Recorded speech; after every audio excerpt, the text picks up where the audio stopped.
Bem, boa noite a todos. Que prazer estar falando aqui com vocês. Que alegria estar iniciando essa live aqui convosco. Com você que está aqui me assistindo no Instagram, com você que está me assistindo no YouTube, ou você que está me assistindo no Facebook. É um prazer estar aqui me conectando com você nessa segunda-feira, num dia que eu adoro iniciar ele com o quadro Por Trás dos Sintomas. Antes de mais, deixa eu explicar qual é esse quadro Por Trás dos Sintomas, que pode ser que você tenha chegado agora, que você não me conheça de lado nenhum. Então é importante eu falar para você da onde que eu venho.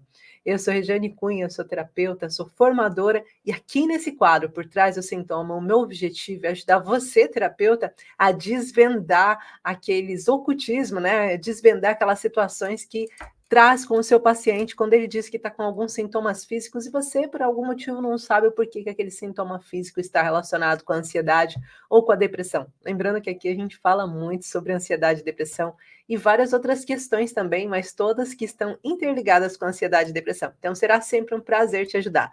Às segundas-feiras nós temos esse quadro às 21 horas horário de Portugal, aonde eu trago para vocês sempre o que está por trás dos sintomas que aparecem com o seu paciente. E eu gosto sempre de começar falando que, na verdade, cada paciente ele tem sintomas físicos diferentes. Por isso que a gente tem esse quadro. Porque é muito comum você ver que tem pacientes com ansiedade que têm sintomas A. E você vê que tem pacientes com depressão que têm sintomas diferentes, ou vários tipos, né? Às vezes na medicina convencional, você vai trazendo várias nomenclaturas para a depressão, mas não é necessário. O que a gente precisa entender é o que está por debaixo, qual é a base da emoção da ansiedade e da depressão e por que que isso acaba afetando os órgãos físicos do nosso paciente. Então aqui hoje nós vamos falar de uma coisa que acontece muito com o paciente depressivo, principalmente paciente depressivo. Não é que o paciente com ansiedade não sofra com isso, mas o paciente depressivo vai sofrer muito mais, que é essa questão de estar sempre se sentindo cansado. A gente poderia falar que pode ser uma desregulação do duodeno, poderíamos falar que também é uma desregulação do timo, poderíamos falar que é um problema da tireoide, porque o sistema muscular acaba afetando e eu começo a ficar com o corpo cada vez mais cansado, mais moído, mas nós hoje vamos desvendar o que pode estar acontecendo com o seu paciente, tá bom? Boa noite a todos os meus alunos que estão aqui comigo me assistindo, Ana Silvia, Diana, prazer ter vocês aqui, a Leopoldina, a Karina, o Paulo, que está aqui também assistindo pelo YouTube, a Cláudia Silva, todos vocês, é um prazer ter vocês aqui comigo, e se tiver alguém que eu não falei o nome é porque não apareceu dando uma boa noite para mim aqui. Quando vocês colocarem boa noite, eu sei que vocês estão aqui, será um prazer estar dando boa noite aqui para vocês, tá? Então, vamos começar entendendo um pouquinho quais são essas 3 razões importantes pelas quais os seus pacientes depressivos, eles podem estar constantemente cansados. E olha, gente, é muito comum, é mais comum do que a gente pensa, a gente encontrar um paciente depressivo que está sentindo-se cansado, que está falando que eu não tenho forças para nada, Gi. Olha, eu tive uma paciente uma vez que o marido dela, ela vivia brigando com ela, porque ele chegava em casa e quando ele chegava em casa ele dizia assim: "Nossa, você não foi capaz nem de lavar a louça. Você não conseguiu arrumar, não pegou uma vassoura para passar, você ficou o dia todo em casa". E ela chorava, chorava, chorava sobre isso. E de fato, é uma das coisas que eu falo, a depressão e a ansiedade, elas são doenças invisíveis, tá? Então acaba fazendo com que você não consiga mostrar para a pessoa o quanto está doendo e o quão é difícil o seu corpo responder a pequenas coisas.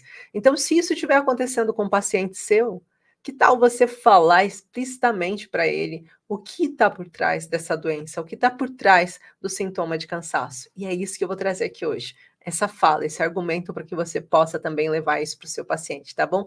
Boa noite, Lídia. Boa noite, Ana Mimosa. Aí, Fernanda Viveiros, agora aparecendo as outras alunas dando boa noite. Boa noite, meus amores. Então, a gente precisa conseguir compreender essa base emocional e essa base física que acaba acontecendo com o paciente depressivo. Gi, mas é uma doença psicossomática. Isso significa que é um emocional que alterou a forma da psique processar as coisas. Pois não, amor, mas é que se altera a psique do paciente, automaticamente vai alterar a forma da resposta do meu corpo. Olha só, se eu pensar, se eu for uma pessoa assustada, qualquer barulho que faça, eu vou me assustar. Isso é uma alteração natural do meu corpo. Por quê? Porque eu sou uma pessoa assustada. Agora, se eu for uma pessoa que não tô nem aí para nada, se cair um balde do meu lado, cair um avião, dá-me igual, provavelmente pode fazer um maior barulho que isso não vai me afetar. Mas já se eu sou uma pessoa que eu sou emotiva e às vezes você dá uma palavra, olha, para vocês terem ideia, tinha uma palavra que se alguém falasse para mim, eu chorava uma semana na casa de banho escondida. Se alguém dissesse para mim: "Nossa, como você é chata". Nossa, aquilo doía na minha alma, eu não sabia por quê, mas aquilo doía na minha alma de um jeito, parecia que eu tinha, sabe, sido humilhada, só por me chamar de chata, o que para muitas pessoas passaria batido, mas o meu conflito emocional fazia eu entender que quando as pessoas me achavam chata, elas me afastavam delas. E se elas me afastassem, mais uma vez eu ia estar perdendo. E o escudo de perda era um escudo que estava ativo para mim. Então é muito importante a gente conseguir compreender o que o nosso corpo físico está dizendo em relação aos sintomas que ele está passando. Por que meu corpo físico está reagindo dessa forma? Por que eu estou me sentindo dessa forma? Por que o seu paciente, terapeuta, constantemente está se sentindo de uma forma diferente? Ele está sentindo que algo nele não está bem. O que está acontecendo com ele para ele estar assim, né? Então é sobre isso, tá, terapeuta? É sobre isso que eu quero falar aqui. E a gente vai trazer sempre o que eu gosto de trazer aqui para vocês na segunda-feira é sempre muito conteúdo voltado para a medicina nova germânica, porque é muito pouca difundida ainda para o tanto de ensinamento que ela traz e o tanto que ela pode complementar e o tanto que ela pode aprofundar as nossas questões e as nossas dúvidas. Então, o objetivo aqui hoje é conseguir trazer para você essa leitura, é fazer com que você, ao olhar isso que está acontecendo na base do seu paciente, você fale: nossa, espera o que está dizendo sobre esse sintoma, né? E nós conseguimos ter esse catálogo de mais de 400 doenças que possam ter uma interferência emocional aí por trás. Então, a primeira coisa que eu queria trazer era esse ponto, porque eu acho muito importante a gente entender esse lugar do Dr. Hammer, né? Esse lugar que ele trouxe para nós. E ele trouxe a partir da dor dele. Ele trouxe a partir do que ele sofreu, né? Para quem não sabe, o Dr. Hammer, ele era um médico alemão que sofreu, por isso que chama medicina nova germânica, que sofreu um forte conflito de impacto emocional. E esse conflito que ele sofreu foi um conflito de perda, onde ele perdeu o seu único filho, ele perdeu para um tiro de bala perdida. A forma que ele perdeu o seu filho nos braços fez com que ele tivesse uma percepção tão grande, tão forte, tão danosa, tanto ele quanto a mulher dele, que acabaram desenvolvendo cancro, né? Cancro numa região extremamente ligada aí à questão de perda também. E aí, a partir desse momento, ele começa a pesquisar qual era a influência emocional na origem dos cancros.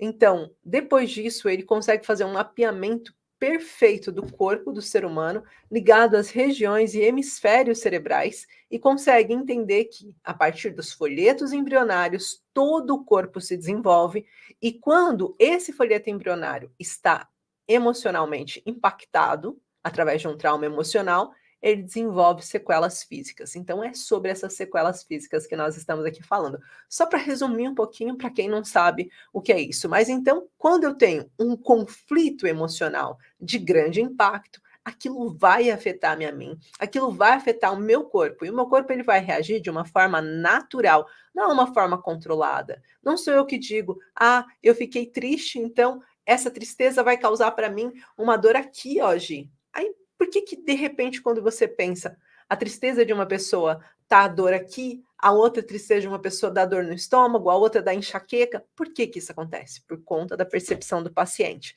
Então, isso é a primeira coisa importante a gente entender. E daí, eu separei aqui 3 pontos chaves, 3 motivos para o seu paciente sofrer a fadiga. Eu separei em 3 blocos que eu quero muito trazer aqui. E o primeiro bloco, agora eu tô com uma mania de escrever e deixar aqui para vocês, a papinha feita aqui. Eu gosto muito, né, desse lugar.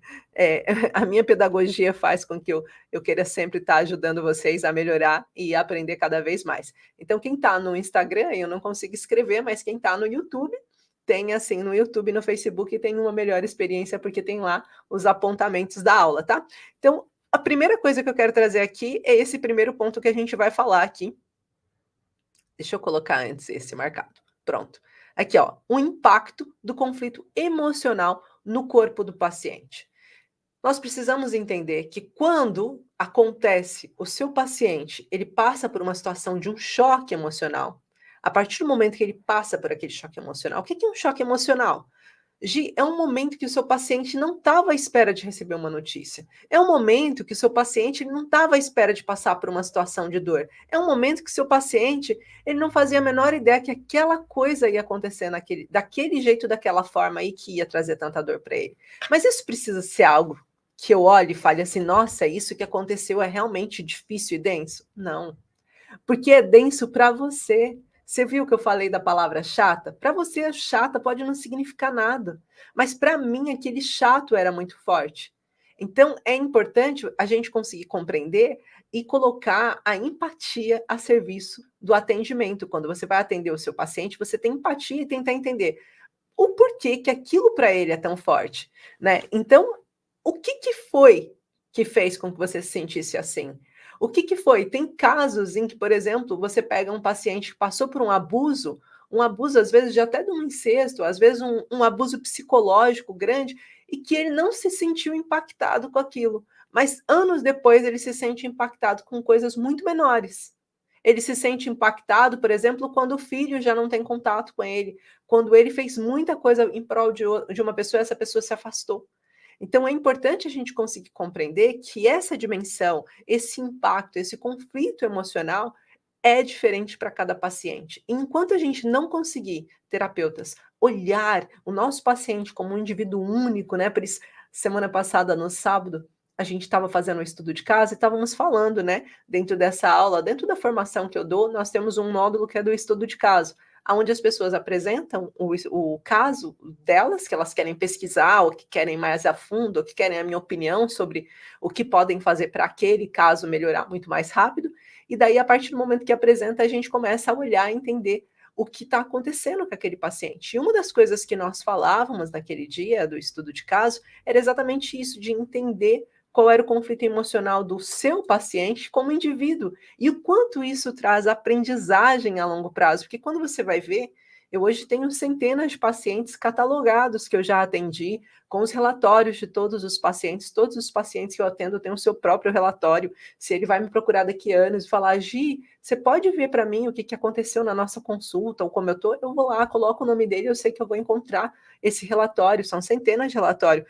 E isso é importante porque isso me trouxe aprendizagem, bagagem, fez com que eu conseguisse ver esse paciente como um universo único. E é isso que eu quero que vocês, terapeutas, consigam ver. E para isso a gente precisa entender qual foi o impacto do conflito emocional no corpo do seu paciente, né? Porque todo sintoma físico, ele é um resultado de um conflito emocional vivido de uma forma inesperada, né? Aquele trauma de impacto, vamos lá, vivido de forma inesperada, e de uma forma em que eu não consiga resolver, eu não consiga contar para ninguém. Ninguém consegue dimensionar. Vivida em solidão, ninguém consegue dimensionar aquilo que eu passei.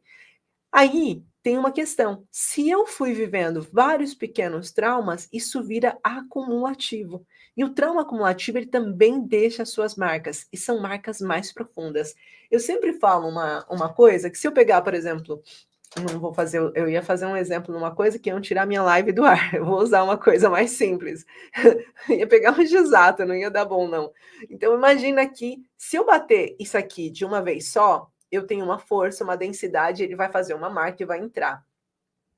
Mas quando eu tiro, aquela ferida foi feita toda no mesmo dia. Então, o tanto de sangue que ela desagou, a quantidade de sutura que será necessário, será muito menor do que se eu tivesse com um paciente que, ó, todo dia está sofrendo traumas, ó, todo dia.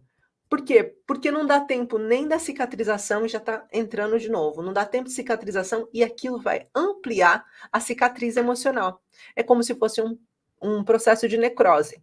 Quanto mais eu fico com o paciente parado, mais aquilo necrosa. Então, vai evoluindo para outros tecidos, vai matando outros tecidos e ramificando em outros tecidos. Então, o trauma de acúmulo, ele acaba sendo mais impactante para o paciente a longo prazo do que o trauma de impacto. Mas ambos os dois vão fazer com que o seu paciente possa desenvolver fadiga. Então, a gente está falando aqui de casos em pacientes que passaram por um processo de depressão. Quais são os casos dentro da depressão que fazem com que esse paciente possa desenvolver conflito de fadiga? Gente, na verdade, os que mais vão aparecer são sempre a desvalorização, porque são conflitos emocionais que são gerados e que, de forma natural, acabam fazendo o seu paciente ter o sentimento de trauma acumulativo, que vai acontecendo ali. Mas casos de perdas emocionais, né, acabam afetando o paciente de uma forma intensa. Agora, por que que o nosso paciente entra, então, num conflito? Vamos tirar aqui, eu ainda estou falando do mas eu vou deixar aqui para vocês aqui, falando um pouquinho agora da questão do porquê que existe a depressão a fadiga na depressão, tá? Vou colocar aqui, é um subtema, não é o passo 2, mas vou colocar aqui o subtema, que assim vocês vão me acompanhando. Pronto. Então, por que que acontece do foco, né, na depressão existir a fadiga? Porque o seu paciente, ele entra em um estado de sobrevivência. Qual é o estado de sobrevivência? Meus alunos lindos, quero que vocês escrevam aí qual é o estado de sobrevivência, não é o SBS, qual é o estado de sobrevivência de uma pessoa que passa por um conflito de depressão com trauma acumulativo. Qual é o estado de sobrevivência da depressão? A gente sabe já da ansiedade, né? E da depressão. O que está acontecendo na depressão? Vamos escrevendo aí que eu não vou responder enquanto vocês não colocarem.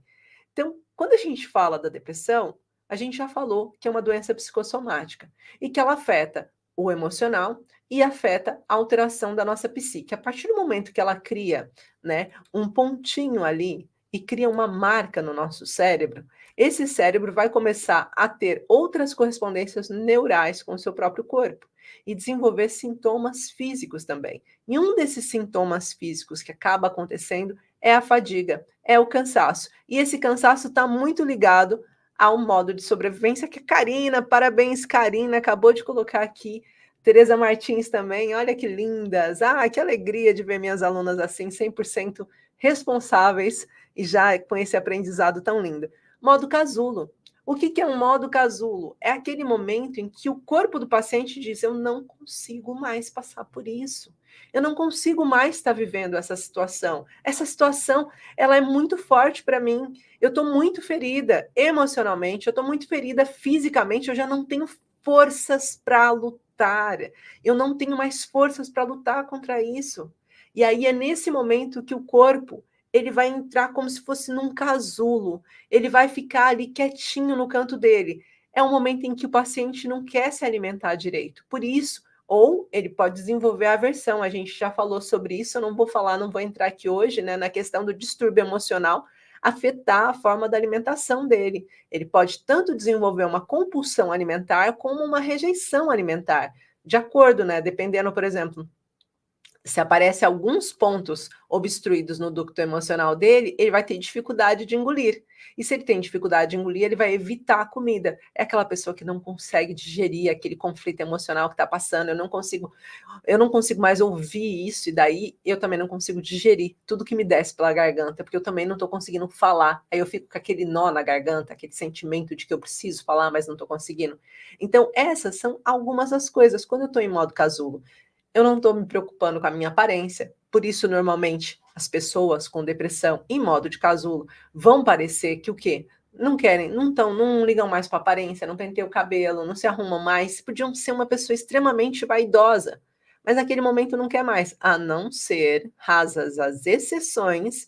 Quero trazer aqui exceções, tá? Falei do conflito emocional, de uma pessoa que pode desenvolver compulsão alimentar, mas também tem o caso de uma pessoa com depressão que ganhou o modo casulo, mas para lidar com isso, principalmente se for um abuso físico ou sexual, ela desenvolve uma alternância da sua identidade. Essa alternância da sua identidade, colocando ela em mania ou colocando ela em. Ai, esqueci o nome agora. Euforia, desculpa, ficou assim, borbulhando, mas não vinha. Euforia. E isso vai fazer com que ela fique muito mais vistosa, muito mais alegre, muito mais falativa. Ela não consegue parar de falar, ela tem o coração batendo a 1000 por hora, ela se sente sexualmente atraente, ela se sente mais inteligente, ela se sente menos tímida. É como se ela tivesse bebido 2 shots de tequila no dia a dia dela e ela ganha toda a coragem do mundo para falar tudo e mais alguma coisa. Então, essa também é uma exceção, tá? Mas, normalmente, no modo casulo, o paciente vai interiorizar, vai se alimentar mal, vai ter pouca assiduidade ou higiene física e pessoal e vai ter pouca vontade de conviver com as pessoas. Eu costumo trazer para os terapeutas na formação que é como se ele fosse um cão ferido. Esse cão ferido, ele não quer convívio com a manada, ele não quer estar ali perto dos outros cães da matilha, né? Cães, matilha? Ou lobo, matilha? Não, lobo é alcateia. Ele não quer mais estar perto ali daquele grupo de cãezinhos vadios da rua ou de cães do seu próprio quintal. Ele não quer estar comendo e se expondo. Ele demora para querer comer. Ele fica ali dias sem querer sair porque ele está machucado. Então é a mesma coisa.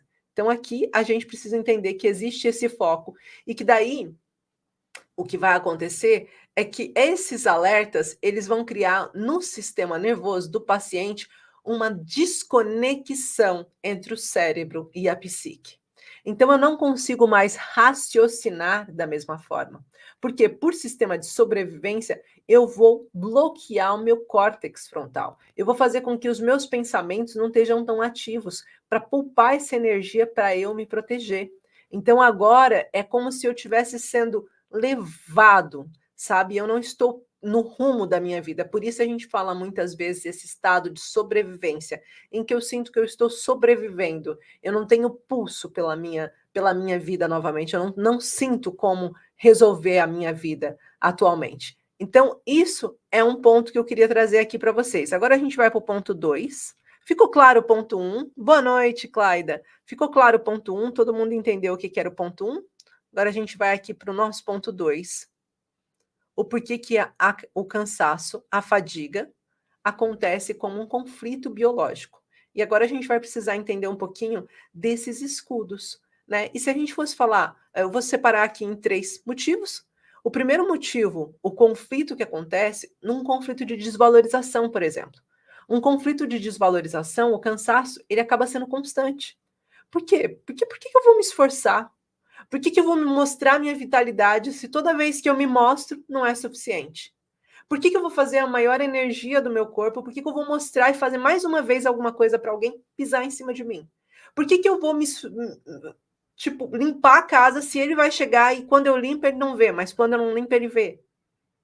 Então, o conflito de desvalorização, ele acaba fazendo com que você se canse, e se canse mentalmente, ou seja, cansado, dificuldade de concentração, o S1, né? Se a gente for falar aqui, ó, a gente vai estar aqui com o S1, né? No ponto, dificuldade de concentração, perca de memória, porque eu não quero nem lembrar tudo que essa pessoa está fazendo para mim. Eu me sinto desvalorizada. Eu não quero lembrar do que está acontecendo.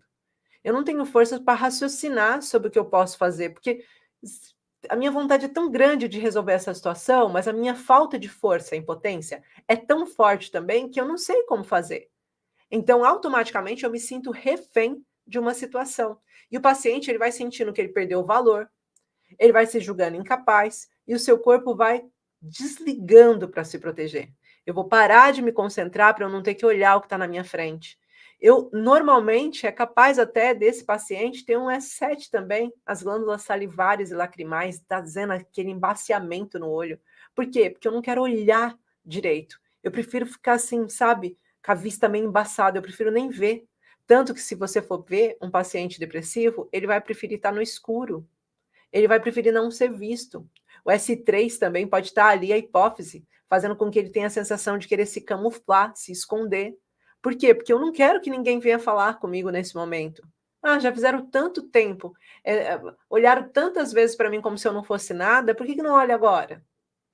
Então, esse sentimento vai acontecendo. E você, terapeuta, tem que olhar para esse paciente e explicar para ele por que isso está acontecendo e ajudar ele a entender que essa visão que ele está produzindo está machucando mais ainda o corpo dele, não está o protegendo, que o corpo dele achou que desligando os pensamentos, desligando o cuidado pessoal, fazendo com que ele ficasse mais isolado, fosse bom para ele, mas na verdade não está sendo bom para ele. Então, os órgãos, eles começam a sofrer com isso também. O sistema muscular, por isso que eu falei da tireoide, normalmente se a gente falar tireoide e esôfago, juntos vão trazer um sistema depressor ativo para esse paciente. O próprio timo, né? O duodeno, como eu trouxe aqui para vocês, o baço, são pontos que estão diretamente ligadas às defesas do meu corpo. E esse paciente, ele está com as defesas embaixo, ele já não consegue mais se proteger. Então, o que a gente precisa fazer? Estimular esse paciente a resolver esse conflito de desvalorização o mais breve possível, porque ele está se sentindo fraco, sem energia. A musculatura dele está em modo de reparação devido à sobrecarga emocional. Ou seja, eu sofri tanto ataque que o meu corpo constantemente está em modo de reparação, tá? Fez sentido aí para vocês esse primeiro motivo? A gente vai então para o segundo, ó. Então a gente falou do primeiro motivo, conflito de desvalorização. O segundo motivo que eu separei aqui é um conflito de sobrecarga emocional. Quando você está passando por uma sobrecarga emocional, que está tudo dentro desse ponto da fadiga, o porquê que a fadiga acontece, tá? Então, quando você está passando por uma sobrecarga emocional, ou seja, você está num conflito em que constantemente você está pressionado, lidando com uma série de conflitos ao mesmo tempo, uma série de situações, o seu corpo ele vai entrando num processo de esgotamento. Isso é muito interessante. Hoje eu estava andando no parque e uma senhora, eu perguntei para ela o que era ansiedade. E ela estava falando assim, ai, eu não sei o que é, não sei o que faz no corpo, mas eu sei que eu me senti esgotada. E aí está um sentimento de esgotamento. E quando você entra no processo de esgotamento, normalmente com facilidade você passa para depressão.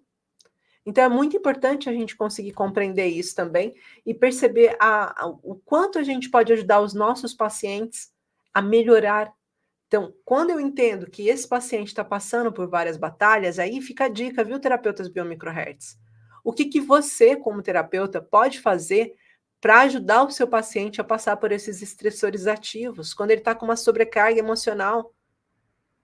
Ajudar a entender o porquê que você está se cobrando tanto, o porquê que você está querendo um resultado para além do que você pode entregar nesse momento. Lembrar que depressão é um estado não significa que essa pessoa é aquilo que está sendo. Ela está no estado.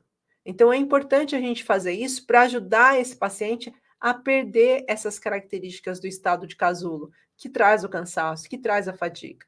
Eu volto a dizer, um paciente depressivo muitas vezes não consegue lavar uma louça sem se sentir cansado, sem ter que parar um pouco. De acordo com quanto mais ele passou por um trauma emocional, quanto maior foi esse trauma emocional, quanto mais pressão ele está sofrendo, quanto mais acumulativo foi um conflito de desvalorização ou de impotência, mais facilmente esse paciente vai sentir dor no corpo e não vai conseguir desenvolver tarefas básicas. Vai perder a rentabilidade no trabalho. E se ele perde rentabilidade no trabalho, facilmente ele é mandado embora.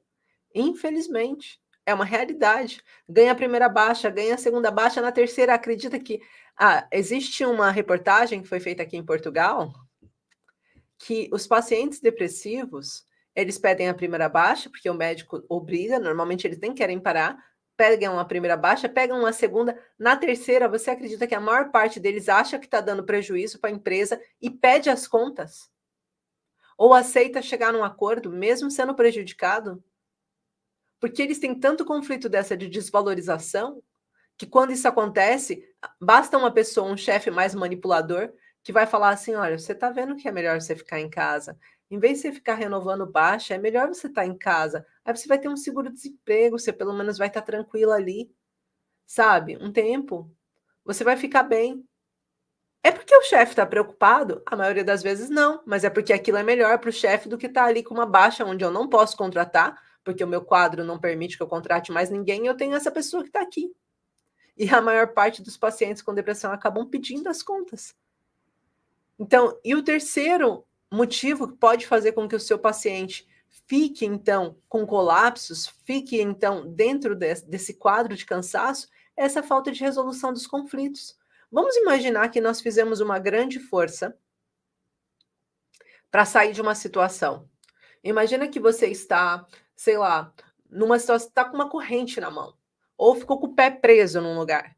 Você faz um esforço enorme logo no começo, faz um esforço, mas você não consegue tirar. Você vai se cansando. Aí você vai e tenta de novo, depois respira um pouco, tenta beber uma água, vai, se esforça, se esforça, se esforça. Aquilo já está te machucando, já está ficando em carne viva e você não consegue soltar. Você vai se cansando.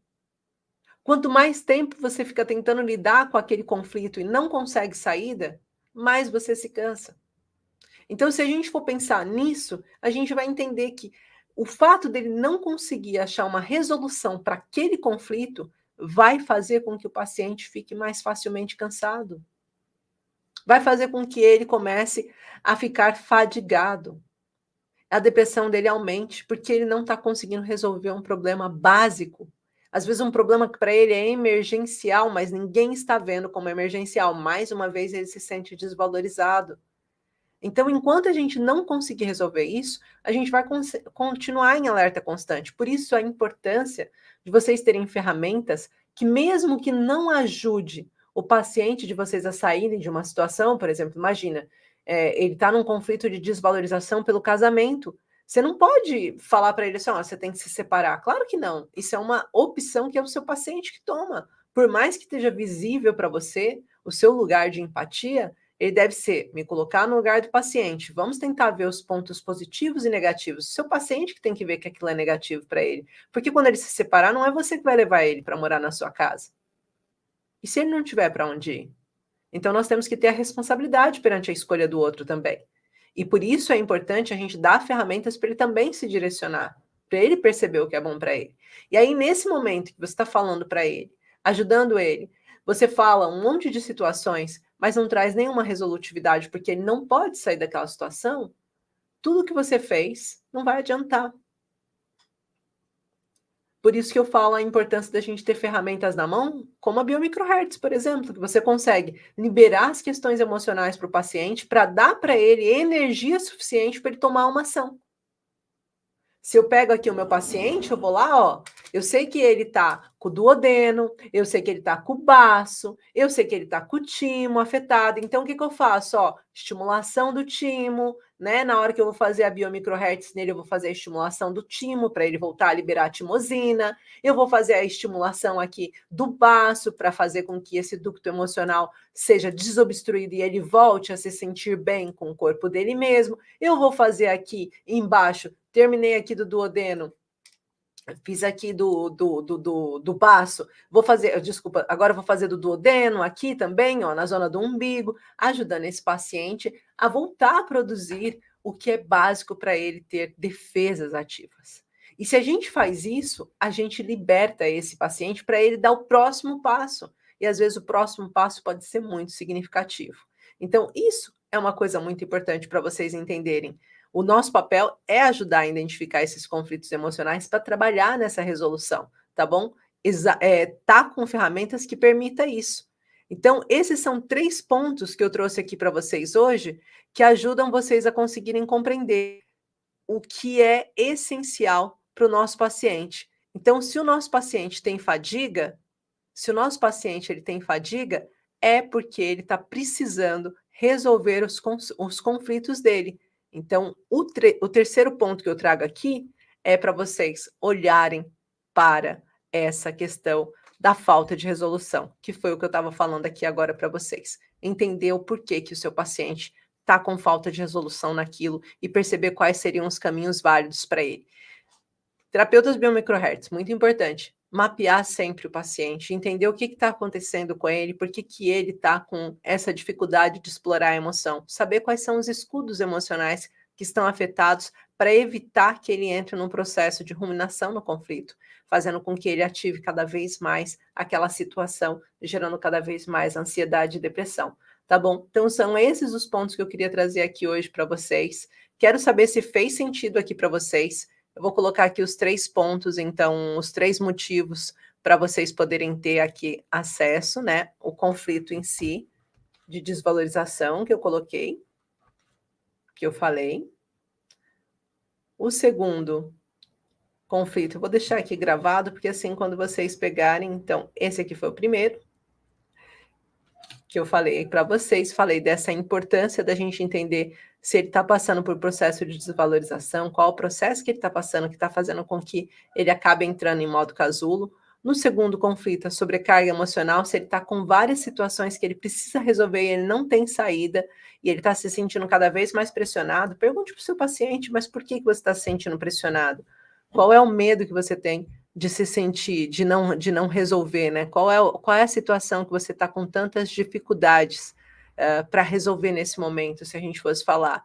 E o terceiro motivo, a gente falou de falta de resolução dos conflitos. Então, é importante a gente saber quais são os pontos desse paciente, conseguir mapear esse paciente e conseguir também desobstruir os ductos emocionais, fazendo com que ele volte a sentir emoções positivas entrando nele, que ele volte a sentir a vibração da energia das coisas. Às vezes a gente fala, tem que tomar a vitamina D. Não adianta tomar a vitamina D se você tiver com baixa produção ou aceitação dessa vitamina D.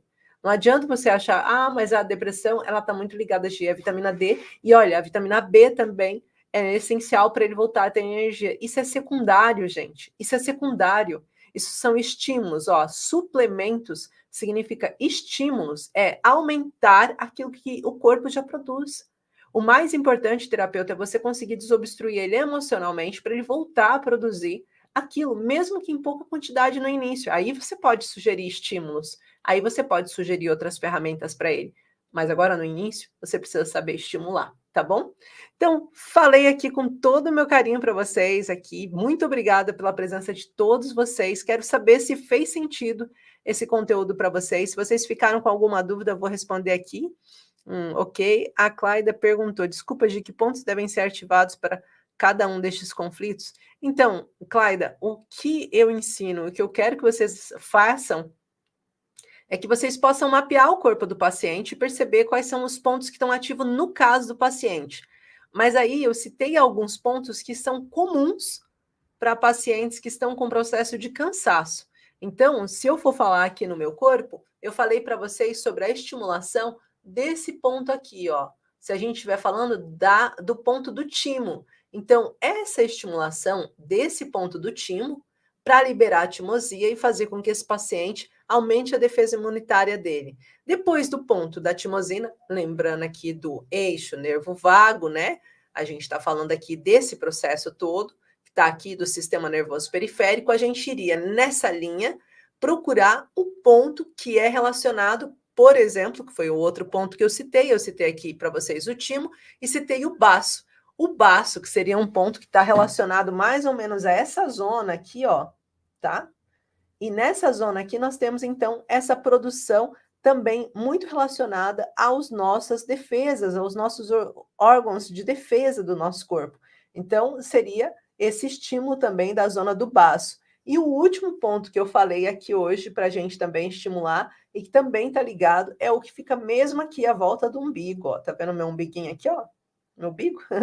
À volta do umbigo, nós temos aqui o duodeno. Então, com o estímulo nesses 3 pontos, normalmente a gente pode voltar a produzir, o nosso sistema de defesa pode aumentar o sistema de defesa com esses 3 pontos. É claro, fazendo a massagem de forma correta, da forma que eu explico e ensino para vocês, tá bom? Então, é um pouco disso que eu trouxe hoje com todo o meu carinho e dividi para vocês. Ficou respondida aí, Cláudia? Tirou a sua dúvida? Tem mais alguém que tem alguma dúvida que eu possa responder? Tem aqui uns 2 minutinhos, posso responder se alguém ficou com dúvida.